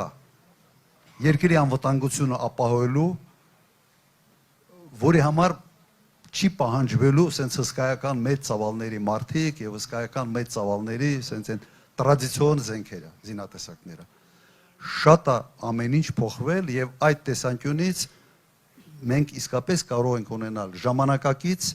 մարտոնակ բանակ, որը ի վիճակի է զսպել Ադրբեջանին։ Եվ սա ոչ թե ասում եմ նրա համար, որ մենք պետք է այդպիսի բանակ ունենալ սենց պատերազմի համար։ Հենց բանակը պետք է ունենանք պատերազմ չունենալու համար։ Պատերազմ չունենալու համար։ Եվ ես դա չեմ հորինում, ուղղակի մարդկությունը ուրիշ տարբերակ դեռ չի հորինել։ Մարտունակ բանակ, պրոֆեսիոնալ բանակ եւ եթե երկիրը փոքր է, ուրեմն հզոր դաշնակից։ Եվրոպայի փոքր երկրները ՆԱՏՕ են մտել դրա պատճառով։ Մտել են ՆԱՏՕ հասկանալով, որ ինքը ունի իր բանակը, բայց ինքը կարիք ունի մեկ հզոր դաշնակցի։ Այդ հզոր դաշնակցին իրենք ընտրել են Միացյալ Նահանգները։ Դրա համար փոքր երկրի համար կրկնում եմ մարտունակ բանակ եւ հզոր դաշնակից։ Դու դաշնակից չես ունենալու, եթե բանակ չունենաս։ Եվ ինչքան դու ավելի մարտունակ լավ բանակ ունես, այնքան դաշնակիցը նաև քո հետ հաշվի անստելու եւ քեզ հարգելու է։ Հակառակ դեպքում դու բեռ ես դառնալու իրեն համար, դու հակառակ դեպքում պետք է ասես պրոտեկտորատ ես դու, այլ ոչ թե դաշնակից։ Երևի այսքանը։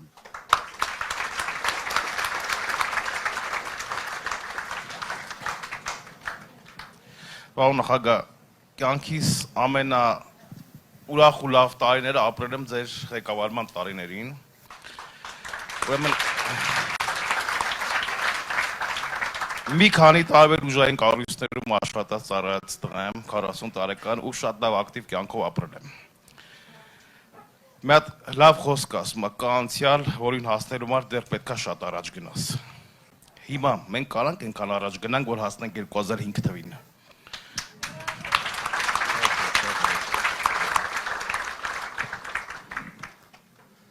Իհարկե կարող ենք։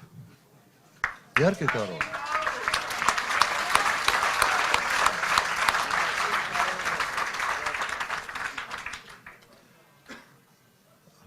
Նայեք, ռուսերեն բանկա չէ, ասում լամատ не строить։ Սենց քանդելը ամեն ինչ ավելի հեշտ է։ Հիմա լավ տունը կարաս մի հատ բանով, մի հատ զաժիգալկայով, ֆարես ուղղակի տունը վերանա։ Կառուցելը ավելի դժվար է։ Ընդունում եմ դա, բայց հավաստիացնում եմ ձեզ, շատ արագ այս ամենը կարելի է վերականգնել։ Շատ արագ։ Ես Հայաստանը նույնիսկ իմ ամենը մղձավանջային ու ծանր երազների մեջ չէի պատկերացնի, որ կարող է այս կարգի ամեն ինչ քանդված լինի։ Ոչ մի կառույց իր տեղում չի։ Թմրանյութերի լայն տարածումից սկսած վերջացած հանցագործությունների թվերի աճով, ճանապարհատրանսպորտային պատահարների աճով, ամեն ինչ գնում է դեպի մինուս։ Ես չեմ պատկերացնում, թե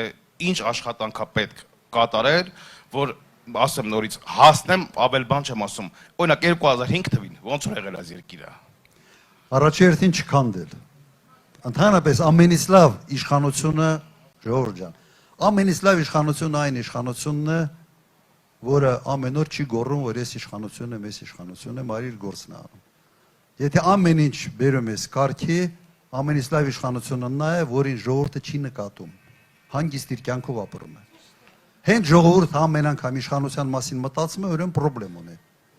Տրաֆիկա, պրոբկա է, չգիտեմ, ինտեղ էս չեն լուծել, էս գողացան, այն գողացան, ինչ ես ասում։ Ասում ես, լավ, տեր ու տիրական չկա ստեղ, աշխատող չկա։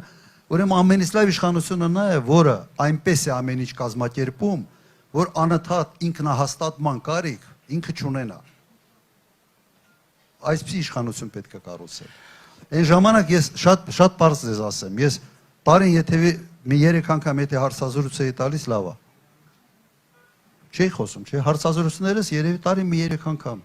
4 անգամ առավելագույնը։ Այ մարդ, հիմա առավոտից սկսում է լայվերը, բանը գործ չունես անելու, առավոտը լայվ, կեսօրին լայվ, են մեկը լայվ ես, բանը դրած ես, միկրոֆոնը կպսրած, ստրիմերի պես ընց փողոցները ընգած, դուք իշխանություն եք, թե և մի բան ավելացնեմ, նայեք, մի քանի օր առաջ ուղղակի ինձ ուղարկեցին մի տեսանյութ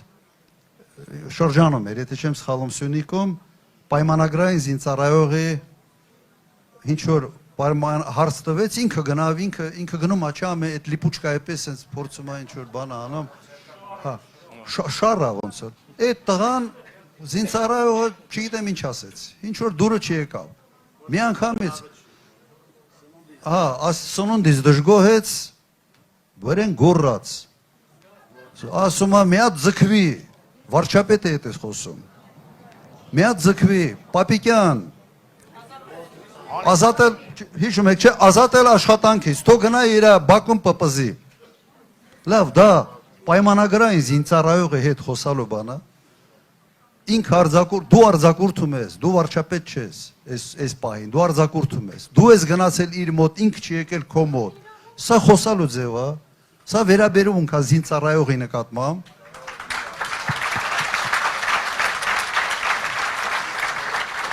հիմա այդ ամեն ինչ ես օրինակ չէի պատկերացնում, որ ինչ որ կարաս մարդկանց մեջ բան, մարդ ու զինծառայողին այդքան նվաստացնես, չի կարելի։ Մի պատմություն էլ պատմեմ, չէի ուզում պատմեի, բայց ես կպատմեմ։ Հենց կոնկրետ ձեր Ավտոշարասյան հետ կապված 2002 թվականին ապրում եմ Պարոնյան փողոցում, ճիշտ այնտեղ որտեղ որ այն հղի աղջիկը ընկավ ավտոյի տակ մահացավ։ Շենքի հրացից դուրս եմ գալիս, խախտում արեցինք նիով, եկան կողքից մի հատ ուրիշ մեքենա խփեց մեզ։ Ու հենց այն նույն ժամանակահատվածում որտեղ ձեր ավտոշարասյունը անցնում էր, բարձրանում եք կառավարական ամրանոց։ Ձեր այն 140 Mercedes-ներ 600-ը հետևից Ford Jeep-էր էր։ Ուրեմն ձեր ավտոշարասյան մեջի բժիշկները 30 վայրկյան հետո կանգնել են, ասել են ինչա պետք է մարդու բան չի եղել որ օգնություն ցույց տան։ Ավտոշարասյան մեջ։ Իսկ ստեղ ավտոշարասյան մեջ նույնիսկ չկանգնեցին։ Այդ ավտորասյան ասեմ, այդ նույն ավտարը եղել անտեղ մի 100 մետրի տարբերությամբ Պարոնյան փողոցի վրա։ Որը մեր ավտոշարասյան հետ կապ չի ունեցել, բայց բժիշկը վթարապես կապ չի ունեցել։ Մենք ուղղակի հայաթից դուրս գալուց վթարվել ենք Նիվայով։ Բայց ձեր ավտոշարասյան մեջի բժիշկները ձեզ հասել են իրանք այնտեղ, հետո Ford Jeep-ը, նույնիսկ հիշում եմ ձեր անվտանգության պետի Սարգսյան Գրիչներ, ձեր անվտանգության պետի ամբողջ անձնակազմով եկել են բժիշկները այդտեղ։ Շնորհակալություն։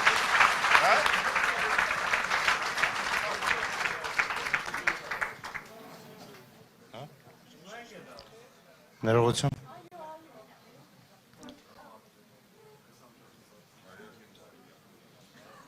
Բարև ձեզ։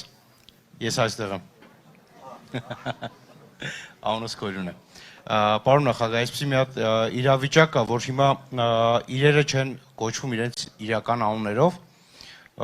օրինակ բերեմ, կապիտուլյացիան հիմա կոչվում է խաղաղություն։ Ու սրա հետ համակերպելը նորմալ մարդու համար հնարավոր չէ, ուղղակի, որովհետև զարթնել ենք մի իրականության մեջ, որը աբսուրդ է ուղղակի։ Ցավոք սրտի ներկա իշխանությունը մեզ փորձում է սա որպեսի հենց խաղաթուղթ է ցույց տա, հա, որպես կոզր, ասենց ասեմ, որ իրանք բերել են այս խաղաղությունը եւ այլևս զինվորները չեն զոհվելու եւ այլն եւ այլն եւ այլն։ Սակայն մենք ունենք հայրենիքի կորուստ։ Արցախը մեր հայրենիքն է։ Ես արցախցի չեմ։ բայց Արցախը մեր հայրենիքն է, սա պիտի ես կարծում եմ բոլորը պետք է գիտակցեն։ Հիմա այսի մի հարց։ Նախքին արհավիրքը տեսնելուց հետո շատ ծնողներ եւ իթե վախեցած են այդ պատերազմ հասկացողությունից, որովհետեւ տեսան թե ինչ եղավ այդ պատերազմը, ինչքան զոհերի պատճառ դարավ եւ այլն եւ այլն։ Արդյոք հնարավոր է վերադարձնել Արցախը առանց պատերազմի։ Շնորհակալություն։ Երևի ամենից բարդ եւ զգայուն հարցերից մեկն է։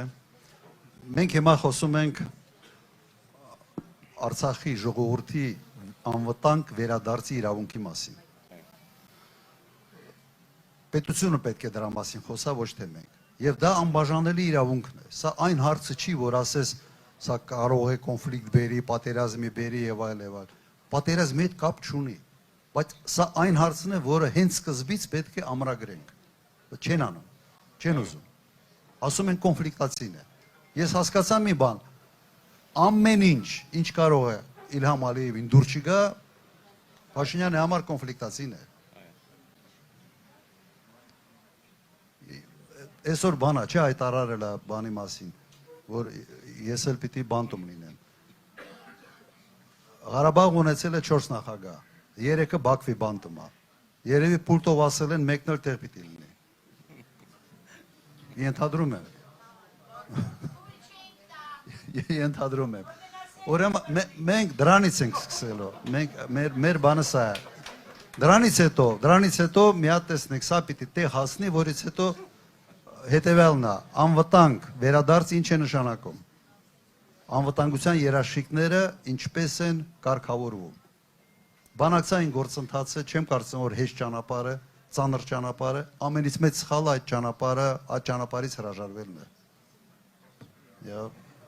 Այս պահի վրա այսքան։ Շնորհակալություն, պարոն Նախագահ։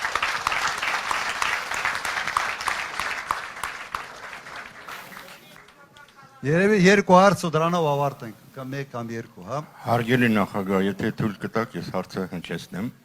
Ես գտնվում եմ Սյուն հետևում, դրա համար չեմ երևում։ Պարոն նախագահ, ես որոշել եմ չխոսել, բայց սրտիցս պիտի ասեմ, էլի։ Դուք այդ տեսեք ասում եք, ես 3 անգամ էի տարվա մեջ կամ 4 անգամ էի ելույթ ունենում։ Արեք խոսք տվեք, որ երբ որ ընդունում եք նախագահ, շատ ավելի հաճախ, որովհետև դուք չէիք ելույթ ունենում, որովհետև գտնում եք, որ տարօրինակ բաներ ասում, դատարկություններ են հնչում, բայց այնքան իրենց թույլ տվեցիք խոսել, ամեն տեղ ասել, որ 4 թե 5 միլիարդի տեր եք, չգիտեմ, մնացած բոլոր այդ ամեն ինչը ինչ որ ասում են, որ հետո էլի չէին ասում լիքը բաներ, որ հիմա ուղղակի այս միջավայրից չի լինում։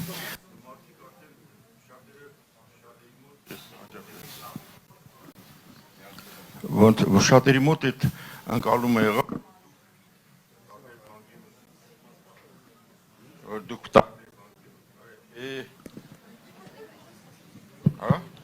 Պամպուշտալ չունիք, այստեղ ուրեմն դուք չէիք հերքում, այնինչ պետք էր փակել, որպեսզի մարդկանց այդ մասաների ականջում գոնե մի 2 անգամ խփեիք այդ։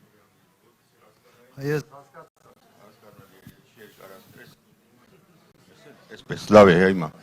Եվ երկրորդ հարցս։ Դա ուզում եմ, որ դուք խոստանաք, որ նախագահ ընտրվելու դեպքում, վարչապետ ընտրվելու կամ ղեկավար ընտրվելու դեպքում անդադ հաղորդակցվեք։ Հասկանում Լավ, ես դες հասկացա, ուրեմն ընտրվելու դեպքում հաղորդակցեմ անընդհատ։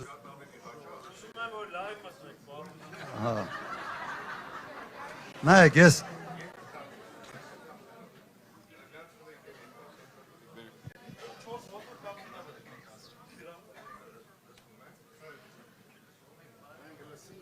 լսում է, այո։ Եվ երկրորդը մարտի 1-ը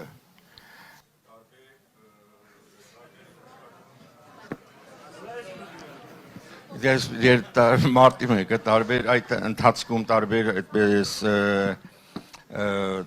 ցույցերը եւ տարբեր ելույթները պետք է որ իշխանություններին ցույց տային, ասենք, թե ում հետ գործ ունենք։ հասարակ մարդիկ կարող է եւ չիմանային, բայց չէ որ այն ժամանակվա ղեկավարությունը ունենալով անվտանգության ծառայություն, ունենալով սկա մի բանակ, հիմա նորը Ռուսաստանից հանում են, որ իր պապը, չգիտեմ, եղել է ով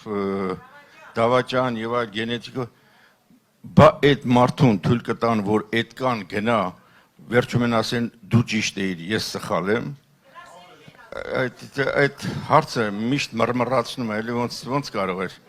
անել։ Չգիտեմ, դրան դուք ոնց եք վերաբերում այդ հարցին, հիմա այդ պահը չի, որովհետև մենք պետք է կոնսոլիդացիա, մենք միավորվենք կոնսոլիդացիայի ենթարկվելով կարողանանք ուրեմն ուղղակի իշխանությունից հեռացնել։ Եվ երրորդ հարցը, ներողություն ես ուզում եմ տալ։ Խոսք տալիս եք արդյոք, որ եթե դուք գաք իշխանության, մեր երկիրը գտնվում է հիմա ինքներդ եք գնահատում ծանր վիճակում։ Եվ պրոֆեսիոնալներ են պետք այս վիճակից դուրս հանելու համար։ Այո, պրոֆեսիոնալներն են հանեն։ Խոսք տալիս եք արդյոք, որ դուք վաղը միսօր իշխանություն ձևավորելուց կառաջնորդվեք այդ պրոֆեսիոնալների թիմ հավաքելով։ Ոչ թե, ասենք, օրինակի համար ամենևին չեմ ուզում վիրավորել դաշնակներին, այլ դաշնակցականների կամ կուսակցական պատկանելությամբ կամ նվիրվածությամբ այլ նվիրացությամբ ելնելով։ Այս երեք հարց է, շնորհակալություն ձեզ, պարոն նախագահ։ Հիմա հերթով գնանք։ Նայեք, ես ինչի համար ես չէի շատ հարցազրույցներ չէի տալիս, ուղղակի ասում էի, գործը տարա, արդյունք ստաց, մարդիկ կգնահատեն։ Ով չի գնահատում, լավ, դու չգնահատի։ Այդ բանը չկար։ Նպատակ չունեի ես սենց հավերժ մնալ պաշտոնի եւ այլ։ Համարել եմ, որ ես ժողովրդի հետ կոնտրակտ ունեմ 5 տարով, ընտրությունը դա այդ կոնտրակտն է, ընտրվել ես, 5 տարով դու պատվով քո գործը տարա, ով կգնահատի, ով չի գնահատի։ Էս է, բան չունեի։ Հիմա ինչ վերաբերում է հաղորդակցվելու ժողովրդի հետ, հիմա այնքան ամեն ինչը փոխվել, այս սոցիալական ցանցերը, այս ինչ կատարվում է, ճիշտ եք ասում, կարելի է 0-ից մարդու վրա այնքան բան փաթաթել, այնքան գլխին բան սարքել, անընդհատ պետք է ասել։ Հերքում է, թե ոչ, հերքում է։ Մեկ անգամ հերքում ես, երկրորդ անգամ հերքում ես, նույնը շարունակվում է, հետո ասում ես, այ մարդ ինչ ուզում եք գրեք, ես զալա չունեմ։ Այս ձևի էր։ Ու ռեսուրսների տարբերությունը հսկայական էր։ Ես զբաղված էի, ես պաշտոնից հետո գործ չունեի ին վրա եւ պետական, այսպես ասենք, մասնակցությամբ, իշխանությունների մասնակցությամբ եւ անդիմության sense բոլոր տեղերից այդ հարվածները հասցնում էին եւ sense ասեմ, ես կամ պիտի ամբողջ իմ ժամանակը տրամադրեի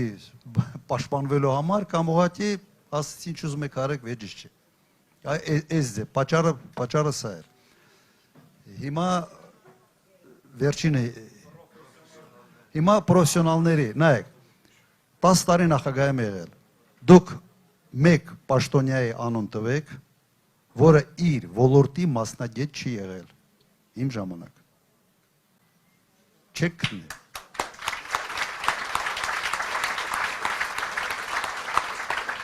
Ասեմ, չեք գտնի, եթե առողջապահության նախարարը անպայման բժիշկ էր, դպրոցանցած, միջև առնվազն մեծ հիվանդանոցների գլխավոր բժիշկ կարող է եղածն է։ Եթե արդարադատություն է, ուրեմն ձև չկա, որ իրավաբան չի լինի եւ լավ խորը գիտելիքներով իրավաբան։ Եթե էկոնոմիկայի նախարարը, օրինակ Կարեն Ճշմարիցյանը երկար տարիներ հենց մասնագետ է, իր մասնագիտությամբ նախկինում գոսպլանում աշխատած է, հայտնի գոսպլանում։ Բոլորը հերթով, երևի մեր իդեպ շատ լավ ֆինանսների նախարար էր Վարդան Խաչատրյան, ինքը կոնկրետ ֆինանսների մասնագետ չէր, բայց խորհրդարանում քանի տարի եղել է այդ համապատասխան հանձնաժողովի նախագահ։ Դաշնակցության, օրինակ, այսօր Արծիվիկ Մինասյանը նաև էկոնոմիկայի նախարար է եղել, մասնագետ է, նստած տնտեսագետ է, այ մեր մոտ նստած։ Մասնագիտական ոչ չափազանց կարևոր է, այլ կերպ չեմ էլ պատկերացնում։ Այս իշխանության խնդիրները նաև նրանից է գալիս, որ համարել են, որ դու որտեղից ուզում ես մարդ բեր, կապ չունի մասնագիտությունը, քաղաքական պաշտոնա, ուրեմն նշանակի ամեն ինչ ինքը իր հունով գնալու է, չի գնալու։ Ճիշտ է, եվրոպական երկրներում մի քիչ այդ բանը շեղված է, բայց իրենք ունեն հզոր բյուրոկրատիա, այսպես ասենք, քաղցրահարության համակարգ։ Կարա նախարարը մասնագետ չլինի, բայց այդ համակարգը չի թողնում, որ նախարարը շեղվի մասնագիտական ինչ-որ բաներից։ Համակարգը պահում է, այդ ազգային բյուրոկրատիան պահում է։ Եվ այն ժամանակ ես փորձեցի այդ ազգային բյուրոկրատիա ստեղծել։ Հետո քանդեցին այդ քաղցրահարության համակարգը, պետական ծառայության համակարգը ընդհանրապես։ Եվ իդեպ այդ օրենքները արգելում էին, դու չէիր կարող օրինակ կրծեր մասնագետը մի անգամից դառնար վարչության պետ։ Այդ կարիերայի աճը դա պարտադիր էր, դու պիտի այդ կարիերն աճով գնայիր։ Ինձանից հետո է սկսվել։ Ինձանից հետո այդ համակարգը բան արեցին, սկսեցին փոխել։ Նույնը ոստիկանությունում։ Լավ, Հայկ Արությունյանը քանի տարվա բան է, մասնագետ էր, չէ՞, ինքը ոստիկանությունը ուղնուցուցու ոստիկաններ։ Նույն անվտանգությունում հնարավոր չէ որ մարդ հայտնվեր, որը համակարգից դուրս էր։ Դրանից հետո մեկը հայտնվեց, որը լրիվ համակարգի հետ կապ չուներ, ընդհանրապես օգնական էր աշխատում, վարչապետի հայտնվեց այդ պաշտոնին։ Եվ այսպես շարունակ ես կարող եմ, մենք չենք ունեցել կրթության նախարար, որ այդ ոլորտի մարդ չի եղել։ Եվ Լևոնը, Մկրտչյան Լևոնը եւ Երիցյանը, պաստորեն էլի բանը, հա, գյուղատնտեսության նախարարություն բոլոր տեղերում անպայման եղել են։ Եթե եղել են նույնիսկ կուսակցական պատկանելություն, ձև չկար, որ մասնագիտությամբ այդ մարդը այդ ոլորտից չլիներ։ Էներգետիկը, հա, լրիվ էլի ընդեղից աշխատած, քանի տարի աճած Արմեն Ներմարցիրոսյան։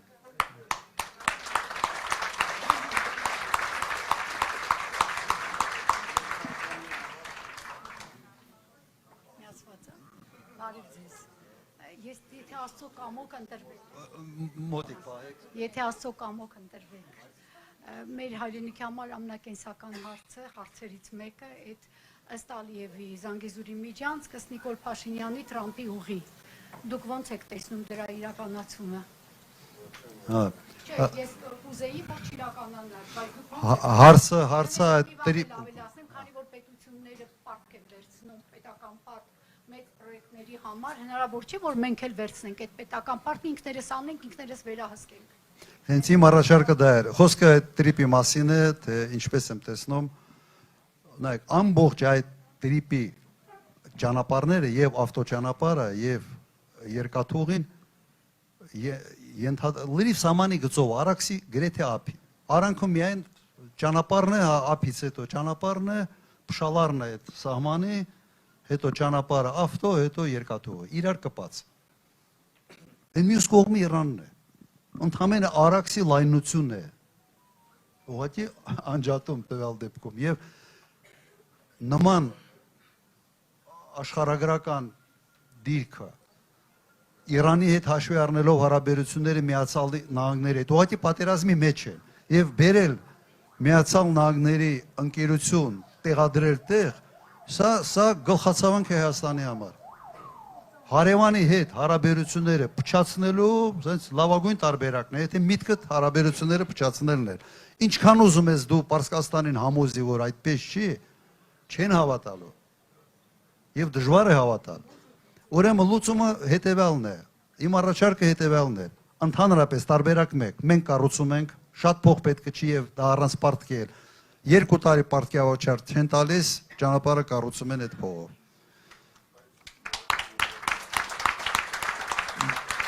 Երկրորդ տարբերակը դա սարքել ուղղակի ոչ թե Միացյալ Նահանգներ Հայաստան, բերել մի երկիր նաև, որի նկատմամբ Իրանը ունի վստահություն։ Դա կարող է լինել Չինաստանը, դա կարող է լինել Ռուսաստանը։ Եթե չէ, ուրեմն դա խնդրեմ է, ուրեմն դա լավ է չլինի, քան լինի։ Ամենից հեշտ ճանապարհը ուղղակի Հայաստանի Հանրապետությունը կառուցում է, ասում է դուք ուզում եք կապը Նախճեվանի հետ, էս է ձեր կապը։ Մենք այդ ճանապարհից օգուտներ չենք ստանալու։ Թուրքիայից, Ղարսից միջև Նախճեվան, հիմա երկաթուղին սկսել են կառուցել, հենց դա աշխատեց, ուրեմն այդ տրիպը աշխատելու է 99%-ով Թուրքիա, Նախճեվան, Ադրբեջանի հիմնական տարածք եւ կենտրոնական Ասիա այդ գիծը սպասարկելու համար։ Ուրիշ բան չի լինելու։ Մենք տեղից ստանալու ենք չնչին տրանզիտի գումար, էտել ընդհանուրի 24%-ի մասնաբաժնով։ Սա է։ Շնորհակալ եմ ընձեռված հնարավորության համար։ Պարոն նախագահ, ես երբեք չեմ կարողանում մոռանալ, երբ որ դուք բանակցում եք Ալիևների հետ։ Ուղղակի սարսափում էին նրանք։ Ես հիմա ուզում եմ, որ դուք նորից այդ նույն սարսափը պատճառեք այս մյուս Ալիևին, Կրտսեր Ալիևին։ Լինելու է, բայց մի հարց, դուք գլխի ընկնում եք ինչու եւ ովքեր չեն ուզում, որ դուք դառնաք Հայաստանի ղեկավար։ Օրինակ ոնց կպատասխանեք այդ հարցին։ Լավ չհասկացա։ Ովքեր եւ ինչու չեն ուզում, որ դուք դառնաք հաղթանակած վարչապետ։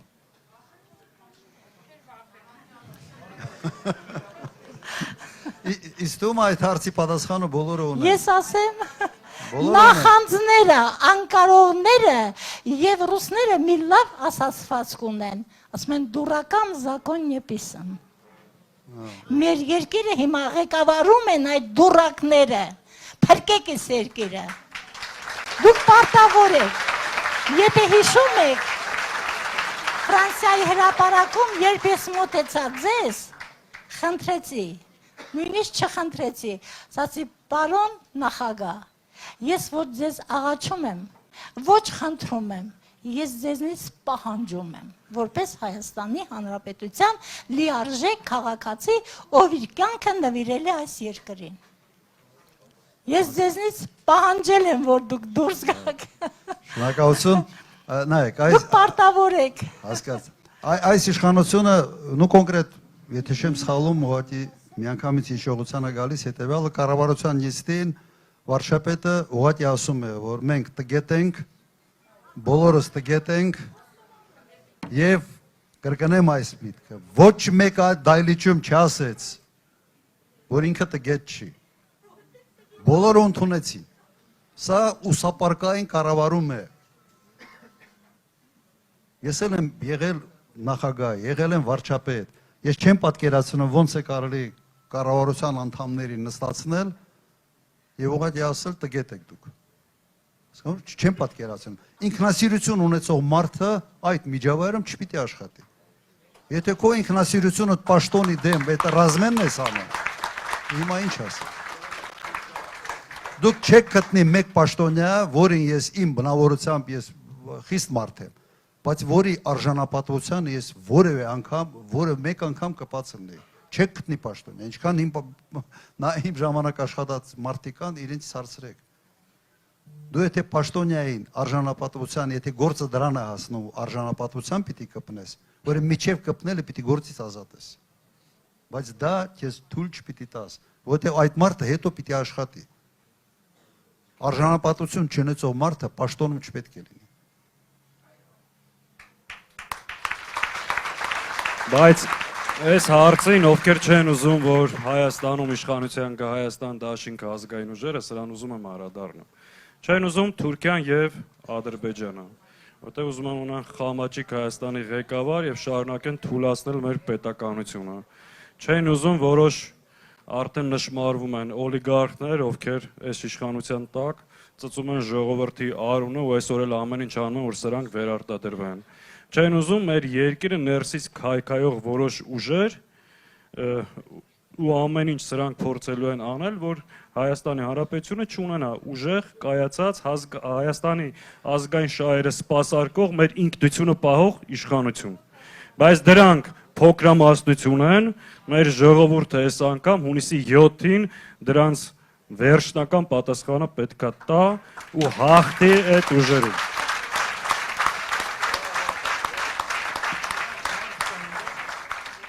Վերջի հարցը եւ երիտասարդու վերջ էլի։ Որ կողմը վերջինը խնդրում եմ։ մյուս երիտասարդը։ Շնորհակալություն,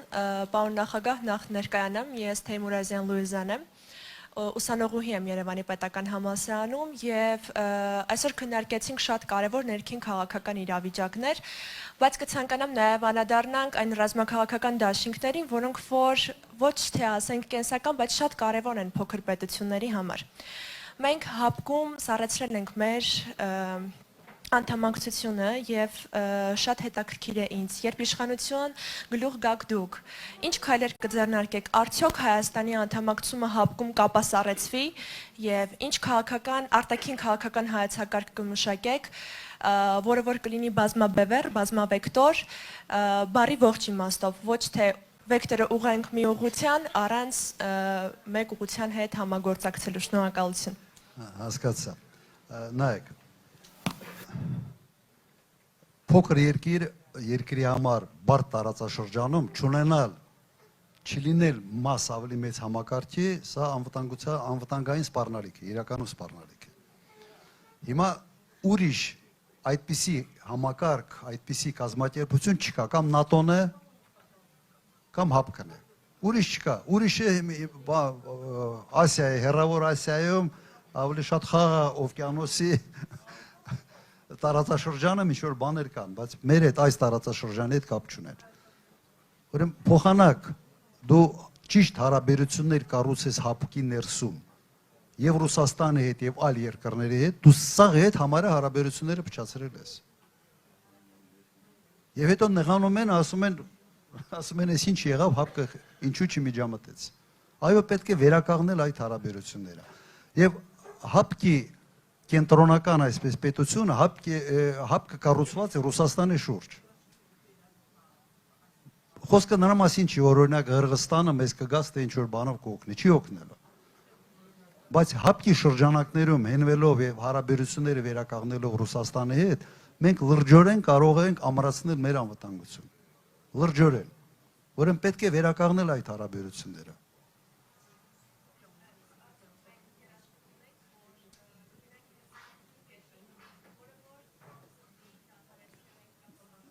Չլսեցի։ Այո, հնարավոր է վերադառնալ։ Բացի դրան, մենք ունենք Ռուսաստանի հետ երկկողմ պայմանագիր։ Ռուսաստանը ստեղ ունի ռազմական բազա։ Մեր երկկողմ պայմանագիրը եւս բավական լուրջ այսպես հիմքեր է տալիս այդ հարաբերությունները կառուցելու։ Ինչով էր հետաքրքիր մեզ համար ՀԱՊԿ-ը։ ՀԱՊԿ-ի շրջանակներում շատ մեծ զեղչերով հնարավոր էր բանակը համալրել զենք զինամթերքով, իսկապես մեծ զեղչերով, նույնիսկ լիքը հարցեր առանց փող էինք լուծում, առանց փող, կրկնում եմ, հիմա խոսում եմ պարադի մասին, չէ, սա բանը վերջերս, և այն կադրերը, որը ցույց տվեցին, եթե չեմ սխալվում, ֆրանսիական մի հրետանի են ցույց տվել, ֆրանսիական հրետանի, որը իրականում լավն է, լավ հրետանի է, մոտարապես գինը 5-6 միլիոն դոլար, մեկը, ավտոշասիի վրա, անոնը Ցեզար, եթե չեմ սխալում դա են ցույց տվել, ինչքան բան եմ անում, չէ, դա է։ Հիմա նմանատիպ զենք Ռուսաստանը ունի, որի գինը 2.5 միլիոն դոլար է։ Հիմա այդ Ցեզարի բանը կալիբրը 155 միլիմետր է։ Այն զենքի կալիբրը 152, նույն հզորությունն է, հեռավորությունը նույնն է, ամեն ինչը նույնն է։ Մեկը մյուսից 2 անգամ էժան, ՀԱՊԿ-ի շրջանակներում կարելի էր շատ ավելի էժան վերցնել։ Լավ հարաբերություններ ունենալով կարելի էր կրկնակել գինը իջեցնել։ Մեկ արկա այդ Ցեզարի համար 2.5-ից մինչև 5,000 դոլար, մեկը 155 միլիմետր։ Մեկ արկա ռուսականը 800-ից մինչև 1000 դոլար։ Հիմա դուք նայեք, ինչ ահռելի գումարների տարբերություն է այստեղ։ Հիմա դու ստեղ այդ հնարավորությունը ունես։ Դու խես գնացել ուրիշ տեղից ես բերում։ Այդ հարցի պատասխանը իրականում ես չունեմ։ Բացի դրան, դու եթե սպասարկման հարց, եթե արկերի sense լարացիչ ինչ որ քանակի ո՞նց ես բերելու հասնես Հայաստան։ Ո՞նց ես բերելու, որ ճանապարհով, որ մարշրուտով, չկա, չի լինելու։ Դա հերթական մոդելն է, երբ դու այն սուերի պատմությունը սուերը բերեցին, գոնե մեկ անգամ չօգտագործվեց։ Հիմա բերում եք թանկարժեք, լավ, զինատեսակ, որը մեծ կասկածներ կա, թե անհրաժեշտության դեպքում դու ի վիճակի ես լինելու օգտագործել։ Հիմա սա ողջամտության ինչ որ բան չէ, սահմաններ պետք է լինի։ Կրկնում եմ, այդ զինատեսակի վերաբերյալ կարծիքս այնպեսին է, իր պարամետրերով ինքը լավն է։ Բայց կա դրա անալոգը շատ ավելի էժան։ Ոչ պակաս իր ամեն ինչով։ Հիմա սա է։ Հեսա բերելով են ցույց տալ, մարդկանց ասեն, սա բանն է, Wundwaffe են ասում են, չուդո оружие, այս բանի երկրորդ համաշխարհային ժամանակ բաներ չի օգտագործում էր այդ տերմինը։ Հիմա սա է վիճակը։ Վերականգնել եւ օգտագործել այդ լծակները բանակը ամրացնելու համար։ Եվ իդեպ եւս մեկ հանգամանք այսօր ամենից մեծ եւ ամենից ժամանակակից մարտական փորձը ունեն երկու բանակ։ Ռուսական եւ ուկրաինական։ Իրականում սա է։ Պատերազմի բնույթը փոխվել է եւ ամենից մեծ փորձը այսօր ռուսական ունի եւ այդ փորձից չօգտվելը քո բանակը ամրացնելու համար ուղղակի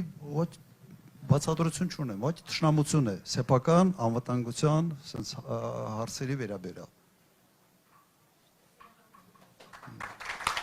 Ավարտենք այսքանով, Ժորժ ջան, պինդ մնացեք ամուր դեպի հաղթանակ։ Շնորհակալություն, շնորհակալություն։